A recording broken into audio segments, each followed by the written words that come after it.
Hey guys, Rob at OCD Coffee here again. I am going to be roasting, again, I'm doing back-to-back roasts here. I'm going to be roasting the same exact coffee, right? Same green bean.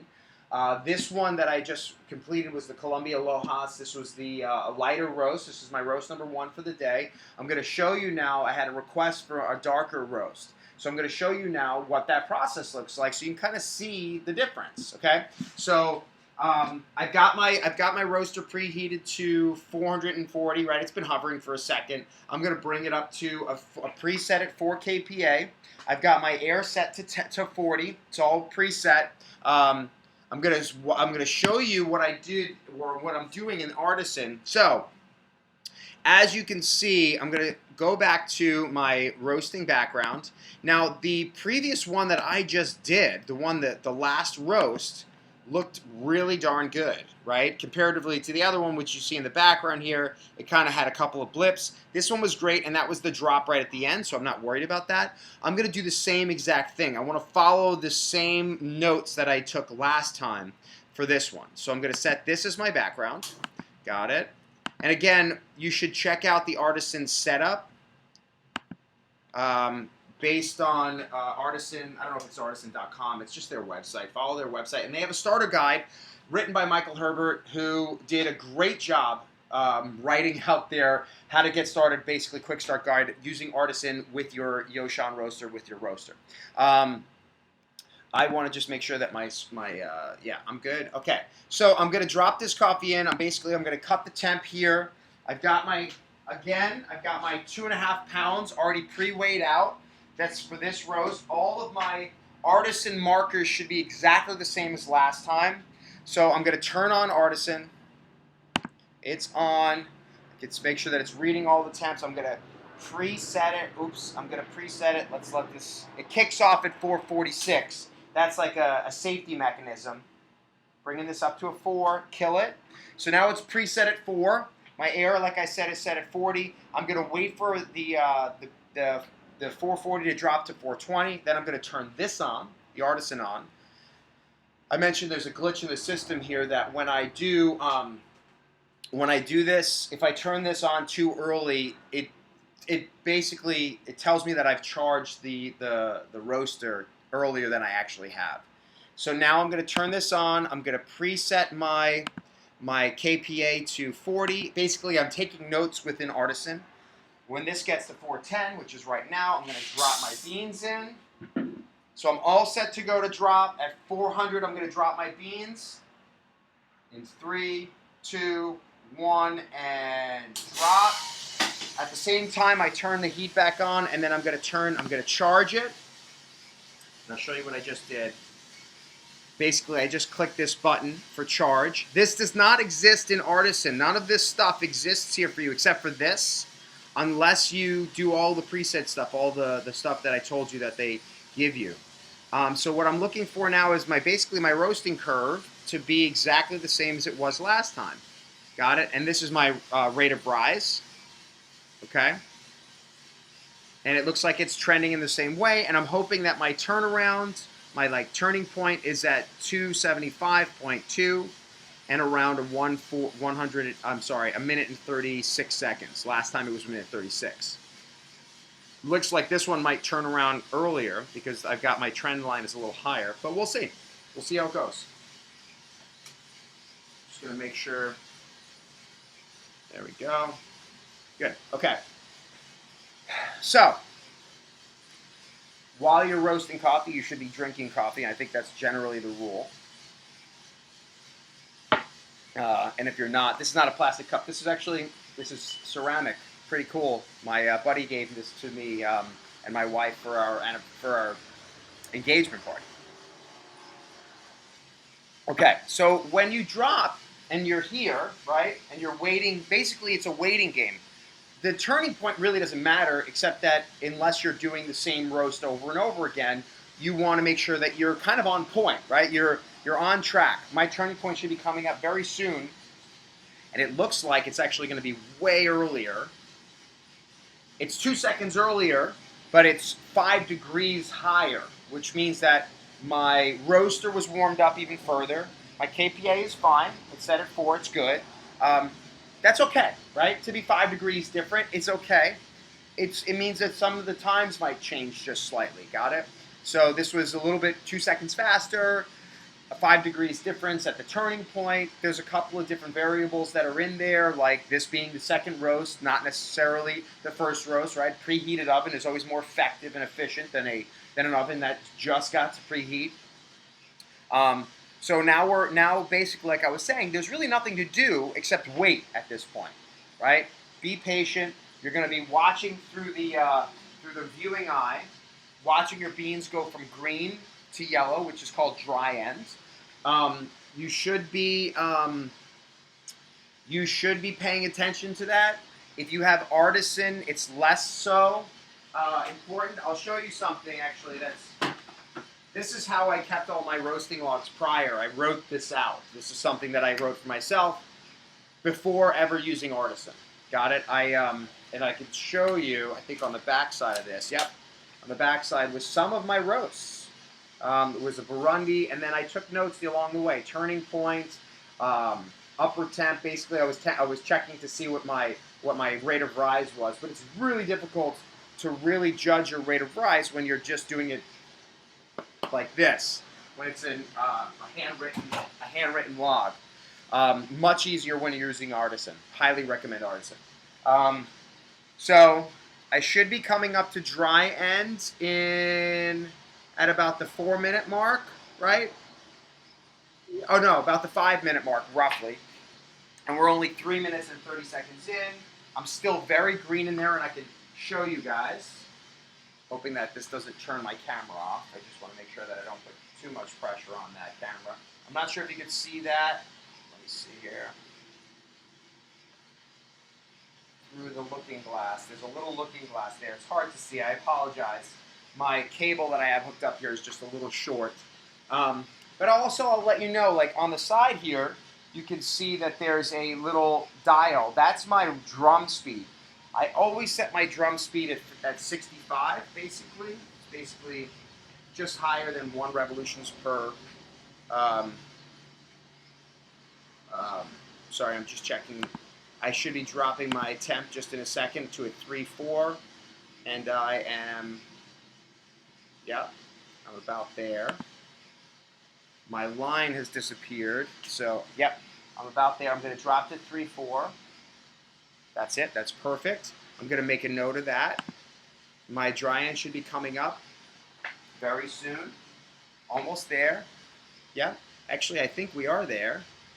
We're at dry end. That's yellow. Yeah. Even maybe a little bit brownish. So I might have been a little late on that.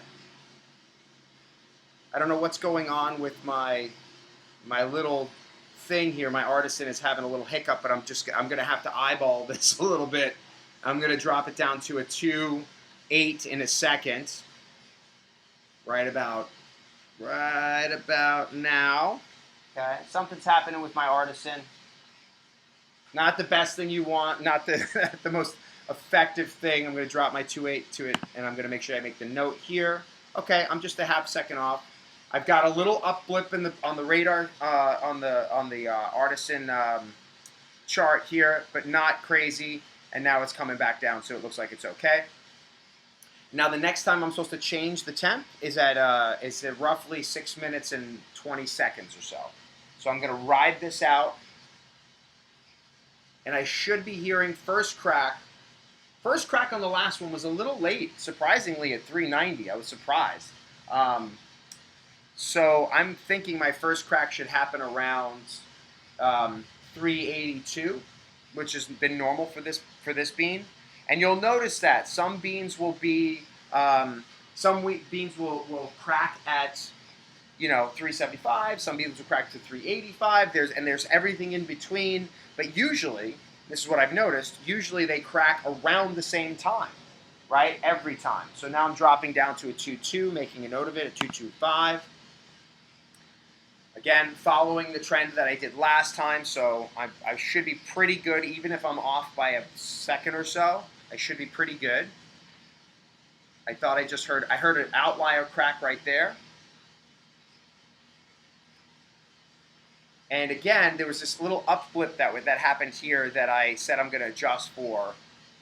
and I'm gonna make the adjustment in just a second, and go from a 2 kPa down to a. Sorry, I'm gonna make the 2 kPa adjustment just earlier than the last time. So this way I don't have that uptick. And now I'm at first crack. Boom, I can hear it. Maybe I was a second or so late on that because I was paying attention to the gas. And I'm going to drop it to a 2 kPa right there. Again, record that. And that alleviated that little uplift that I had last time. Still got a good roasting curve. And now I'm in first crack. Just so you can hear it. Well, actually, you can't hear it. And that first crack, I have it recorded at 293, but I was late on that. But I know you can hear it. And just so you can take a look here, something's happening. My artisan line is right here, which gives me the indicator of where I am in time. And it doesn't exist there. But my trend is pretty good. I'm not going to adjust my temperature here.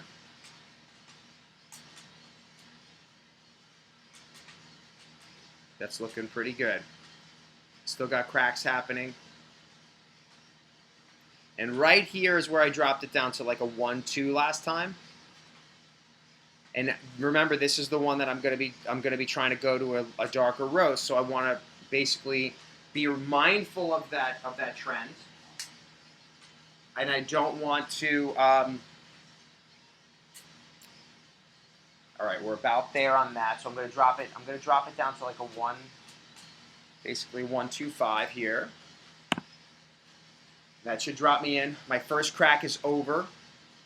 That's done. I'm at 408 degrees at the end of first crack, roughly. I've got some outliers, but I've no longer got the crackly cracks happening. I'm at 19% development.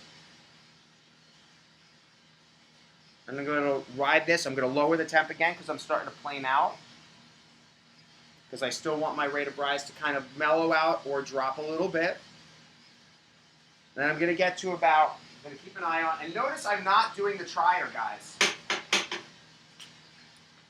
I'm going to wait to about 25% development, close to. I'm at 23, and then I'm going to drop it right there. So I'm almost there. I'm at 23.5.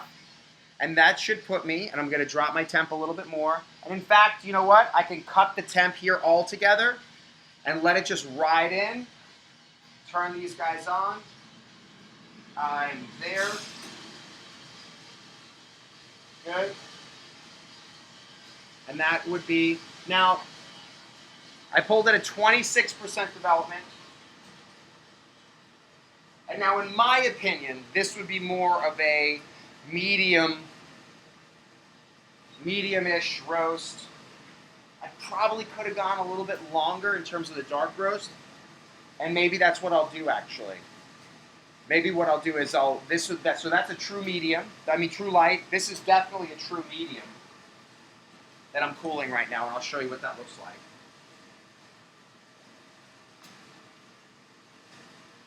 Just shut this. Okay, you can see the beans here. Actually, it might be that easier to see without that light. Yeah. And that fan cools pretty well. It's sucking the air out and down onto the other side. One day I'll show you guys how I did my venting system. It's very, very guerrilla, but I just saved myself $1,000. And in my opinion, I think that most of the venting systems, unless you're going to be doing industrial at a facility, I take this vent, I disconnect it most of the time, and I store it outside my garage. And then I come in and I reinstall it for this, and so I didn't have to drill a hole in my roof, didn't have to drill a hole in my wall to run the venting out. Now I just vent it right out of the door, right? Like you can see that's outside, right? That's the back of my house. I vent it right out the door, and you can actually see I have it kind of set up on that 6-foot ladder, and I just lock it in there, and that's how I do it. And it takes me literally 4 minutes to set it up, and it's $1,000 that I've saved in costs or more in terms of, and in labor costs as well as purchasing from somebody like Mill City Roasters, purchasing one of their venting systems. Because like they say, it's a pain in the ass to clean. Well, this cost me $30 worth of stuff. So I'll just throw all this out if it becomes dirty rather than even cleaning it. I'll just buy all new ones and then just start over again. It's just like five little pieces for what I'm working with. So that's my roast, and let me drop this so you can see it side by side. It should be. It's a little bit warm. It's a little bit warm. I'm going to give it just another second. Cut my timer. Reset here. I'm going to kick my heat back on for the next roast because I'm dropping down to about 320. That's how you want to do. You want to do that quickly. I know this is playing here on the side. I apologize. It's just if I had a secondary monitor, I'd put it here so I can see everything. But okay, we're good now. We're going to be good. I'm going to drop the beans. I can cut the cooler. Less noise. You'll also notice I never changed the venting. The vent. I found for this bean and for this roaster that I don't have to adjust the temperature often. I don't have to adjust it. There's a couple of little stragglers in there. There's a, I don't know, as I learned, like keeping it at 40 actually makes my roasting curve look a lot better. My rate of rise, my ROR looks a lot better when I'm at 40. Sometimes I will make an adjustment. So let's see if you can see the difference in color here. Oh, that smells good. So it might not even be that drastic. I don't know if you can see that. It's not even that drastic, but one is at 25% development, and this is 25. This is 19% or 20% development, and this one here is at 25. So I'm going to go quite a bit deeper or further on the next one. So that's going to be an interesting thing to see. So tune in for the next video.